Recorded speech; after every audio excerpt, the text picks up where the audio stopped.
Dengan disiplin membuat anak menjadi mempunyai integritas, selain bisa memikul tanggung jawab, dapat memecahkan masalah dengan baik, cepat, dan mudah. Seorang anak akan bisa mempunyai pola hidup yang teratur dan dapat mengelola waktu yang dimilikinya dengan baik. Disiplin positif adalah proses pembelajaran. Disiplin positif merupakan pendekatan mendidik anak untuk melakukan kontrol diri dan pembentukan percaya diri. Disiplin berbeda sama sekali dengan hukuman, meskipun disiplin sering diterapkan dengan menggunakan teknik hukuman. Artinya itulah yang selama ini kita terapkan. Pendidikan itu bukan semata mendisiplinkan anak dengan menghukumnya baik fisik ataupun mental. Jadi kita harus mendidik ataupun membiasakan anak selalu disiplin dalam segala tindakan melalui pendidikan.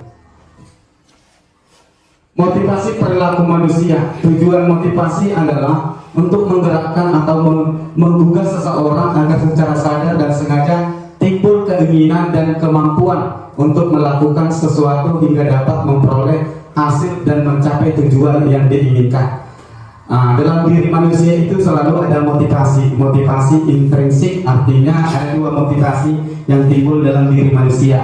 Yang pertama, motivasi intrinsik adalah motif-motif yang menjadi aktif atau berfungsi sehingga tidak perlu rangsangan dari luar. Karena dalam diri individu sudah ada dorongan untuk melakukan sesuatu. Artinya motivasi manusia itu datangnya dari diri kita sendiri, tanpa contohnya dalam menerapkan budaya disiplin di sekolah, tanpa ada anjuran dari kepala sekolah, tanpa ada perintah dari kepala sekolah ataupun dari pimpinan pengawas. Jadi kita ada motivasi tersendiri dalam diri kita tanpa ada perintah dorongan dari hati. Ya, itu kira-kira. Dan motivasi ekstrinsik adalah motif-motif yang akan aktif dan berfungsinya karena adanya perangsang dari luar. Artinya seseorang melakukan motivasi tentu karena ada perintah atau karena biar katanya biar hebat atau dan selebihnya. Jadi kalau kita mengambil kesimpulan kita terapkan di sekolah kita adalah motivasi. Kira-kira motivasi apa yang mau kita timbulkan? Ya, intrinsik ya. Jadi mudah-mudahan apapun budaya-budaya positif di sekolah, penerapan disiplin, hendaknya kita mulai dari diri kita sendiri yang mau kita terapkan tanpa perintah dari kepala sekolah ataupun pimpinan kita. Selanjutnya, kebutuhan dasar manusia.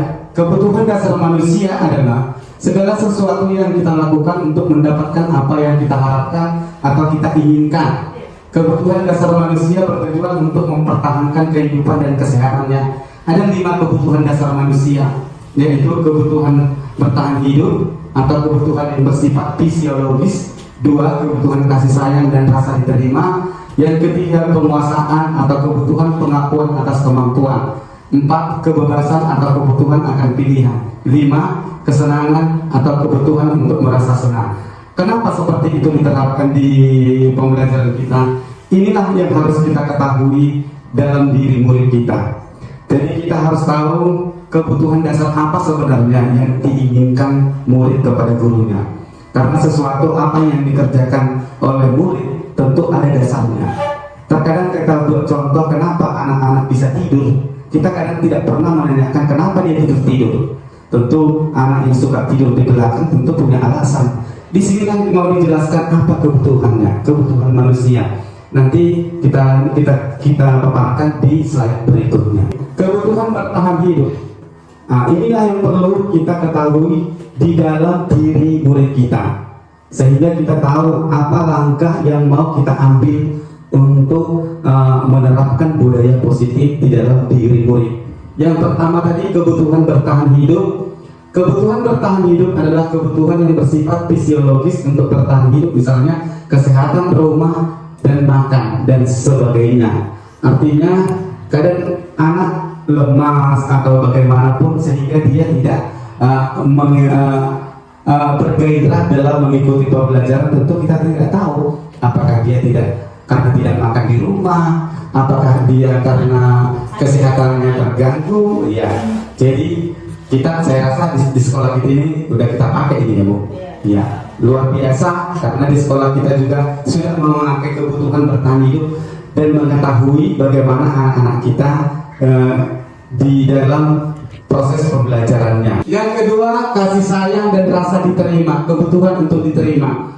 Kebutuhan untuk disayangi dan diterima meliputi kebutuhan akan hubungan dan koneksi sosial, kebutuhan untuk memberi dan menerima kasih sayang, dan kebutuhan untuk merasa menjadi bagian dari suatu kelompok. Kebutuhan ini juga meliputi keinginan untuk tetap terhubung dengan orang lain seperti teman, keluarga, dan lain-lain. Makanya kita kan pada saat kita kan sudah memahami karakter anak kita, tentu banyak karakternya. Kan ada anak ini kan atau bahasa apanya sering ingin diperhatikan, jadi merasa mendekat-dekat ke guru. Nah, itulah sebenarnya yang diinginkan. Kita harus mengetahui apa keinginan dia, atau sering disebut apa ya?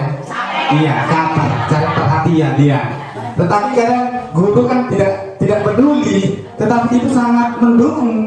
Sebenarnya sangat mendukung itu untuk mewujudkan pembelajaran, sehingga kita mengetahui, oh anak ini sebenarnya kebutuhannya ingin perhatian, ingin kasih sayang. Dia ingin kita peluk, kita sayang, sehingga dia semangat belajar. Jadi kita harus tahu dari beberapa muridnya nanti yang menginginkan butuh kasih sayang, kita harus dekati dia supaya apa pembelajaran yang kita sampaikan dapat diterima. Sudah kita terapkan ini, Bu? Oke, luar biasa. Kita masuk ke yang ketiga. Penguasaan, kebutuhan pengakuan atas kemampuan. Kebutuhan ini berhubungan dengan kekuatan untuk mencapai sesuatu, menjadi kompeten, menjadi terampil, diakui atas prestasi dan keterampilan kita, didengarkan dan memiliki rasa harga diri. Jadi, ya pujian, itu sudah kita lakukan ya. Baru reward, baru bahkan sudah kita kasih piala apabila dia mendapatkan prestasi. Ini sangat diinginkan seorang murid dalam diri kita, dalam diri seorang guru, sehingga dia merasa bangga, merasa senang, apa yang dikerjakan diakui, dihormati. Jadi sehingga dia menjadi sesuatu yang berharga bagi dia. Jadi ketika dia mendapatkan sesuatu yang berharga dalam hidupnya, dia akan semakin melonjak, semakin bergairah untuk melakukan sesuatu yang lebih baik di kedepannya. Oke, sudah. Yang keempat, kebebasan, kebutuhan akan pilihan. Kebutuhan untuk bebas adalah kebutuhan akan kemandirian, otonomi, memiliki pilihan, dan mampu mengendalikan arah hidup seseorang. Anak-anak dengan kebutuhan kebebasan yang tinggi menginginkan pilihan. Mereka perlu banyak bergerak, suka mencoba-coba, tidak terlalu terpengaruh orang lain, dan senang mencoba hal baru dan menarik. Ini juga perlu kita dalami, karena saya rasa ini sangat susah diterapkan. Kenapa susah? Ini berhubungan dengan karakter, kebebasan dia memilih, bagaimana dia keinginan yang dia harapkan. Inilah kebutuhan yang sangat, menurut saya sangat penting bagi murid. Kita contohkan ke anak kita di rumah. Terkadang kalau kita punya anak, contohnya apabila anaknya sudah agak dewasa, dia contohnya melanjutkan sekolah, anaknya berkeinginan menjadi dokter, tapi kita berkeinginan menjadi guru, jadi bertolak ya. Jadi dalam hal mendidik juga demikian, kita tahu mengendalikan anak itu kemana, atau sukanya dia belajar berkelompok, sukanya dia belajar menyendiri, sukanya dia belajar berinteraksi dengan alam sekitar, atau sukanya dia belajar hanya membaca. Jadi kita harus memahami karakter anak. Nah, pertanyaannya, sudah kita lakukan di sekolah kita ini? Sudah? Belum. Untuk inilah fungsinya. Jadi kita dengan adanya ini kita mengubahnya untuk kedepannya.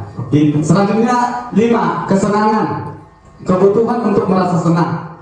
Kebutuhan akan kesenangan adalah kebutuhan untuk mencari kesenangan, bermain dan tertawa. Bayangkan hidup tanpa kenikmatan apapun betapa menyedihkan. Glasser menghubungkan kebutuhan akan kesenangan dengan belajar. Semua hewan dengan tingkat inteligensi tinggi, atau anjing, lumba-lumba, primata, dan lain-lain bermain. Saat mereka bermain, mereka mempelajari keterampilan hidup yang penting. Manusia tidak berbeda-beda. Artinya kita harus menerapkan pembelajaran yang berbeda. Sebenarnya kalau selama ini, kalau kita belajar ke anak, kita ceramah untuk semua. Jadi kita kadang sebenarnya kalau pembelajaran, makanya ada bentuk kelompok. Nanti kelompok ini bisa belajar kelompok ini menyelesaikan masalah melalui bacaan. Kelompok yang lain menyelesaikan satu masalah melalui penelitian. Jadi tidak selamanya proses pembelajaran itu kita buat satu aja, boleh berganti. Makanya kita harus memahami karakter anak kita sendiri. Ini yang ditunggu-tunggu sebenarnya. Karena pada saat kami lokakarya, inilah kunci utamanya. Posisi kontrol, ada 5 posisi kontrol guru ya dalam mendisiplinkan anak.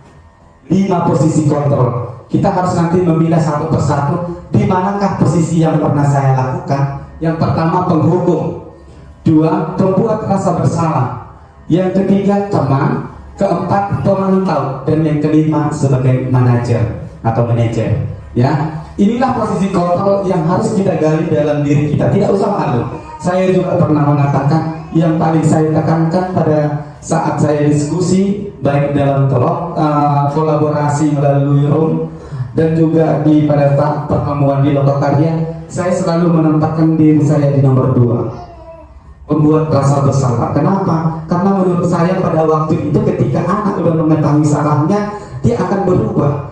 Tetapi ternyata tidak, bahkan yang berulang-ulang. Makanya sering kita jumpai anak, kamu aja yang dari semalam kamu yang ribut, selalu yang dulunya kamu juga, dari kelas ini pun kamu, dari sekarang pun ini, tetap kamu aja. Nah, jadi kan tidak berubah, kita salahkan dia, tetapi tidak ada perubahan. Nah, untuk selanjutnya kita akan mengupas sedikit demi sedikit masalah posisi kontrol, karena menurut saya, karena inilah sebenarnya dalam diri seorang guru yang diinginkan. Posisi kontrol yang pertama adalah penghukum. Seorang penghukum bisa menggunakan hukuman fisik maupun verbal.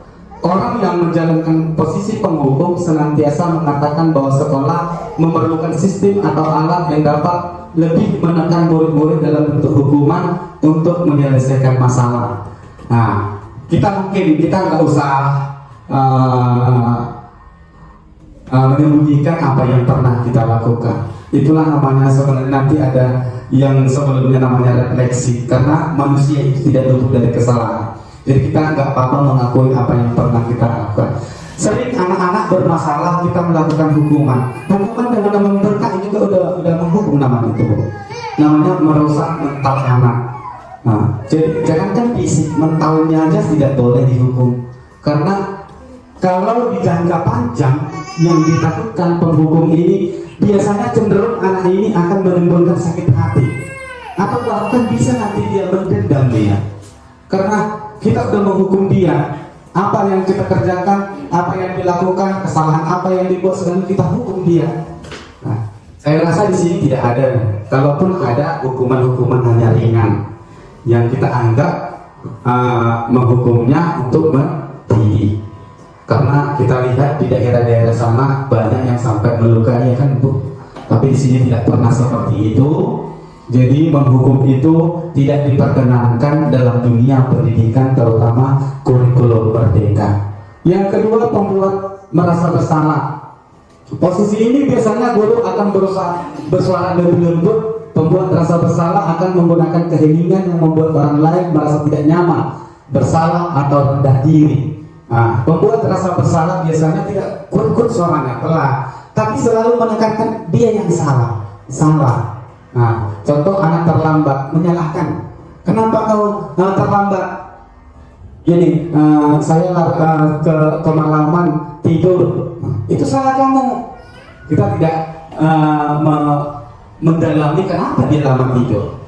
Apakah karena dia entah sakit, ada tetangganya yang butuh bantuan. Jadi kita selalu menyalahkan murid-murid kita. Jadi ini sebaiknya dihilangkan dalam diri seorang guru. Yang ketiga adalah teman. Guru pada posisi ini tidak akan menyakiti murid, namun akan tetap berupaya mengontrol murid melalui persuasi. Posisi teman pada guru bisa negatif maupun positif. Positif di sini berupa hubungan baik yang terjalin antara guru dan murid. Guru di posisi teman menggunakan hubungan baik dan humor untuk mempengaruhi seseorang. Ini juga baik. Cuman di sini kita mendekatkan diri sebagai teman, kita anggap murid sebagai teman. Tetapi kesalahan dia itu tidak kita arahkan untuk menyelesaikan. Contohnya kita ada anak kita yang melakukan kesalahan, lalu kita dekati dia, kita ajak dia berkawan, kita ajak dia seperti ini. Tetapi kita tidak mengarahkan bagaimana dia memperbaiki kesalahannya. Role yang keempat adalah pemantau. Memantau berarti mengawasi. Pada saat kita mengawasi, kita bertanggung jawab atas perlakuan anak yang kita awasi. Posisi pemantau berdasarkan pada peraturan-peraturan dan konsekuensi. Ini posisi kontrol guru sebagai pemantau ini biasanya dia hanya berlaku hanya berdasarkan peraturan. Contohnya di sekolah kita ini tidak diperkenalkan memakai sepatu selain berwarna hitam. Namun anak-anak memakai sepatu berwarna putih. Ini kita hanya memantau peraturan saya seperti ini. Kita tidak tahu mencari. Pemantau itu hanya berfokus kepada peraturan, tidak berkeinginan mau kenapa dia memakai sepatu berwarna putih. Jadi ini bagus, tetapi tidak selamanya ini bagus. Kita harus juga mengetahui. Contohnya ada anak kita memakai sepatu warna putih, kita harus juga mendalami kenapa dia memakai sepatu warna putih. Apakah sepatunya karena hilang, ataukah sepatunya karena rusak, ataukah sepatunya karena belum sempat dibelikan oleh orang tuanya. Jadi terkadang ini bagus, tetapi tidak selamanya. Kita harus tahu, ya. Jadi kira-kira itu yang boleh disampaikan dalam posisi kontrol pemantau, berfokus kepada peraturan. Dan yang kelima adalah manajer. Manajer adalah posisi di mana guru berbuat sesuatu bersama-sama dengan murid, mempersilahkan murid mempertanggungjawabkan perilakunya, mendorong murid agar dapat menemukan solusi atas permasalahannya sendiri. Seorang manajer telah memiliki keterampilan di posisi teman maupun pemantau, dan dengan demikian bisa jadi di waktu-waktu tertentu kembali kepada kedua posisi tersebut bila diperlukan. Sebenarnya inilah yang paling bagus dia sebagai manajer. Ketika dia ini kita contohkan ada yang melakukan kesalahan, dia tidak semangat, dia tidak menyalahkan, dia tidak hanya berfokus pada peraturan, tetapi dia mencari tahu terlebih dahulu mengapa dia melakukan hal tersebut. Setelah dia dapatkan masalah apa yang terjadi dengan anak, dia merangsang anak untuk mengetahui, memperbaiki kesalahannya. Dia mencoba mengasih jalan sehingga anak tahu bagaimana caranya untuk memperbaiki kesalahan yang telah dia lakukan. Jadi ini sangat bagus pada hidup seorang guru atau posisi kontrol yang dihadapi oleh guru. Sekarang saya mau tanya di antara rekan guru semua, dari 5 posisi kontrol ini tentu pasti ada yang pernah kita lakukan. Kalau saya tadi nomor 2 itu yang lebih contoh. Ada nggak di sini yang boleh menjelaskan ke depan posisi kontrol mana yang pernah dilakukan? Terima kasih waktu yang telah diberikan oleh Bapak Binsar Tarbolon. Masalah saya tadi hampir sama dengan Bu Maya, yaitu penghukum. Tapi tujuan saya menghukum itu, Bu, untuk kebaikan. Di dalam kelas itu, Bu, kadang-kadang anak-anak itu membuka sepatu. Kan nggak ada peraturan untuk membuka sepatu di dalam di sekolah kita ini. Jadi itu kadang-kadang memang saya marah, Bu. Jangan membuka sepatu, karena gini, negatifnya kadang sepatunya itu ditinggal di luar, habis itu nanti hilang. Datang nanti ngadu sama orang tuanya, mak sepatu saya hilang. Kenapa hilang? Karena saya buka-buka, kan nggak ada disuruh membuka sepatu. Memang saya marah. Yang pertama, yang kedua masalah kebersihan. Mungkin itu positif menurut saya. Kan anak-anak itu kalau di dalam kelas itu ada sampah 1 biji aja saya suruh ambil, taruh di tong sampah. Saya bilang, kayak mana anak rasanya belajar dalam kelas itu? Kalau kelas kita itu bersih, bedakan. Kalau kelas kita itu bersih, sama kelas kita itu tidak bersih, mana enak, mana nyaman, bersih Bu, katanya gitu. Jadi anak-anak itu saya biasakan memang Bu, kadangnya saya marah juga. Siapa nanti yang membuang sampah sembarangan, Ibu kutip nanti uang 5.000. Itu menurut saya itu salah, menurut Bapak itu salah atau benar? Itu nanti bisa ngasih kritikan sama saya. Kalau memang itu salah, untuk kedepannya saya ubah. Mungkin hanya itu aja yang dapat saya sampaikan. Terima kasih kepada Pak Kapolres. Oke, sekedar untuk menanggapinya, saya juga seperti itu kemarin Bu, tetapi itulah namanya pendidikan di guru penggerak. Apapun ceritanya tidak diperkenankan untuk menghukum. Ibu rasa aku udah pernah mengikuti pelatihan kan, Bu Lismawati kan? Jadi tidak diperkenankan karena bagaimanapun buatlah kesan anak yang menyenangkan bagi kita.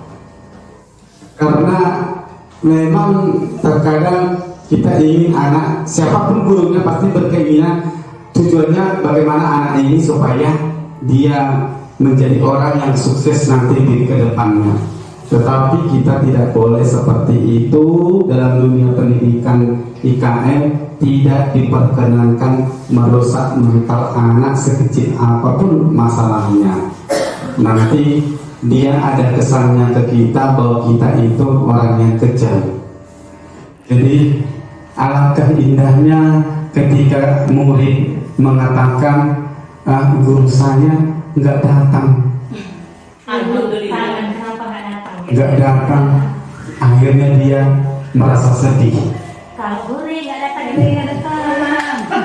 Tapi kadang banyak yang bilang gori ya. Itu hanya spontan.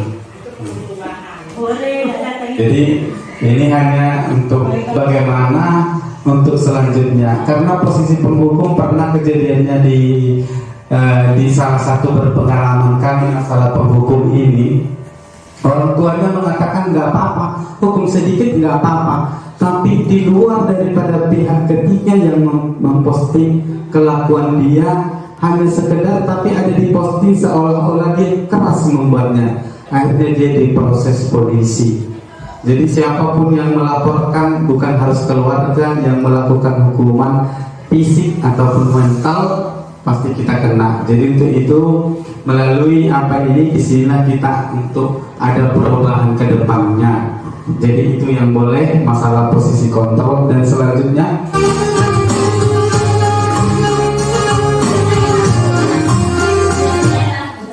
keyakinan kelas. Tujuan dari penerapan keyakinan kelas adalah untuk membentuk karakter yang positif pada murid, melewati kebiasaan positif, perilaku positif, serta keteladanan dari seluruh warga sekolah, menumbuhkan adanya semangat belajar kepada anak. Kesepakatan kelas merupakan aturan atau norma yang dibuat oleh guru dan murid bersama-sama untuk menciptakan lingkungan belajar yang kondusif. Yang saya hormati rekan majelis guru, kenapa keyakinan kelas ini sebenarnya rambu-rambu yang harus kita hadapi. Contohnya aturan-aturan yang memang kita sepakati. Terkadang kita tidak membuat kesepakatan antara guru dengan murid. Sama halnya kita umpamakan di jalan lalu lintas. Di jalan lalu lintas itu ada seperti ada umpamanya tanda-tandanya dia seperti ini berbelok, itu menandakan jalannya belok. Jadi dia sudah tahu rambu-rambu yang akan dilaksanakan. Tujuan keyakinan kelas ini penerapannya agar sama-sama membentuk karakter yang positif tanpa diperintah. Jadi dengan adanya keyakinan kelas, dia sudah tahu tugasnya. Jadi dengan tidak secara langsung kita sudah mengajarkan dia budaya ataupun disiplin yang harus diikutinya atau dijalankan di dalam kelas. Jadi untuk itu, untuk kedepannya kita buatlah semacam kontrak belajar. Sama dengan kalau kita kan kalau kita mengajar, tentu kita buat tujuan pembelajaran kita. Nah, Jadi kalau tidak kita buat tujuan pembelajaran kita tidak mampu menganalisa sampai di mana hasil pembelajaran kita. Tuntas atau tidak tuntas pembelajaran kita tidak tahu kalau tidak ada tujuan pembelajaran. Sama halnya keyakinan kelas. Kalau kita tidak mengadakan kesepakatan dengan anak, dengan murid, dia tidak tahu arahnya. Contohnya, kadang lupa dia. Makanya budaya positif itu, kedisiplinan itu terbiasa. Contohnya kita buat, boleh kesepakatan kita tidak boleh memakai sepatu seperti yang tadi, memakai kaos kaki tadi ya. Memakai kaos kaki. Jadi boleh dibuat di situ. Tidak diperkenankan memakai sepatu. Memakai kaos kaki, kaos kaki tadi bu. Membuka kaos kaki harus iya. Iya. Kalau Bu Rama tadi tidak boleh membuka sepatu. Tidak boleh membuka sepatu. Memang anak sudah tahu, tetapi dengan disinilah kita sebenarnya mendewasakan anak. Jadi sehingga dia, oh ini tanggung jawab saya. Bila perlu ditempelkan di dinding-dinding apa itu kesepakatan yang dibuat bersama. Dan bila perlu kita tandatangani kontraknya. Inilah kesepakatan kelas kita dan dibuat di bawah yang mengetahui kepala sekolah. Jadi sehingga nanti ada pelanggaran, ada yang lainnya, kepala sekolah sudah bertanggung jawab karena kepala sekolah yang bertanggung jawab kepada lingkungan sekolah kita. Oke, selanjutnya segitiga restitusi. Segitiga restitusi adalah proses menciptakan kondisi bagi murid untuk memperbaiki kesalahan mereka sehingga mereka bisa kembali pada kelompok mereka dengan karakter yang lebih kuat. Jadi dalam segitiga restitusi inilah ada namanya segitiga restitusi. Yang pertama dia menstabilkan identitas, yang selanjutnya validasi tindakan yang salah, dan yang selanjutnya menanyakan keyakinan. Segitiga restitusi ini bagaimana seorang guru untuk menyelesaikan masalah yang berhubungan dengan tadi posisi kontrol. Jadi segitiga restitusi ini hampir dan sama pada posisi kontrol sebagai manajer. Jadi dalam menyelesaikan masalah kita tidak boleh langsung ke inti permasalahannya, tidak boleh, harus melalui menstabilkan identitasnya dulu, lanjut validasi tindakan yang salah dan menanyakan keyakinan. Contohnya apabila anak yang berbuat salah kita lakukan, kita hukum, kalau seandainya ada yang melaporkan kita bersalah. Kenapa? Kalau kita tidak buat kesepakatan belajar kita dalam dunia pendidikan ya, dalam dunia pendidikan. Jadi sehingga contohnya kita buat tadi contohnya anak memakai sepatu warna putih contoh ya Bu. Padahal di sini kita tidak boleh memakai sepatu warna putih. Masuklah ke kelas atau kesepakatan di kelas kita ini, lalu kita hukum anak itu atau kita ambil sepatunya ya, tidak diberikan kembali. Apabila dia melaporkan ke dunia pendidikan, kita bersalah kalau kita tidak ada membuat kesepakatan kelasnya. Lalu nanti datang pengawas atau yang lainnya, kenapa ibu menangkap? Ada nggak perjanjian ibu dengan anak itu? Ada nggak perjanjian kontrak belajarnya? Jadi kalau seandainya ada, kita lepas. Ada Pak, ini buktinya, ini Bapak, ini tanda tangan kontrak belajar kami, ini ditandatangani kepala sekolah. Jadi kita tak lepas karena kita menanamkan budaya positif sekolah dengan melalui rambu-rambu yang kita adakan. Beruntung kita di sini. Kalau di kota-kota besar Bu, seperti cerita-cerita dalam kami diskusi sana, runyam Bu. Kalau terkadang bukan anaknya yang bersalah. Contohnya ada yang bersalah, bukan orang tuanya yang melapor, orang lain yang melapor. Kejadian itu sering terjadi. Kenapa? Karena manusia ini banyak mencari-cari kesalahan. Jadi untuk itu kita pelajari masalah ini segitiga restitusi, cara guru untuk menyelesaikan satu masalah. Oke, kita lanjut. Ini yang pertama, menstabilkan identitas. Pada prinsipnya, membuat kesalahan adalah bagian dari proses pembelajaran. Ya, betul kan, Bu? Iya. Ya. Yang muncul apabila ada anak yang bermasalah, pertanyaan-pertanyaan ini contoh-contoh pertanyaan kita ke anak untuk menyelesaikan masalah. Ini selain daripada yang keluar dari kita sendiri kan, Bu, ini hanya contoh. Yang pertama, berbuat salah wajar. Contohnya kita adakan ke anak itu, berbuat salah itu wajar. Nah, jadi sehingga dia tidak ketakutan. Yang selanjutnya, tidak ada manusia yang sempurna. Nah, tidak ada manusia yang sempurna. Dan selanjutnya, Bapak Ibu di sini bukan mencari siapa yang salah, tetapi Bapak Ibu ingin mencari solusi atas masalah ini. Bapak Ibu juga pernah. Ya, yang nomor 3, Bapak Ibu juga pernah bersalah. Ya kan? Itu bertanda bahwa manusia tidak ada yang sempurna. Pintar. Kasih tepuk tangan dulu. Selanjutnya, kita pasti bisa menyelesaikan ini. Itulah guru. Guru harus bisa menyelesaikan konflik apapun. Bila perlu, selesaikan terlebih dahulu. Jangan sedikit-sedikit mengadu ke kepala sekolah, nanti pening kepala sekolahnya. Iya kan? Tidak boleh marah. Iya, tidak boleh marah. Tidak boleh marah. Coba kalau murid kita sampai 400 yang dipegang oleh kepala sekolah, satu kebutuhan tertentu. Artinya melakukan kesalahan itu tentu ada dasarnya. Tidak ada manusia yang melakukan kesalahan itu tidak punya dasar, ya kan? Nah, tidak, pasti ada, entah karena diganggu temannya lah, atau karena kalau dia malas lah, pasti ada dasarnya. Jadi yang muncul untuk menyelesaikan itu kepada murid, kita harus bertanya seperti contoh ini. Kamu pasti punya alasan melakukan hal itu. Jadi kita harus mengetahui dulu alasannya kenapa dia berbuat seperti itu.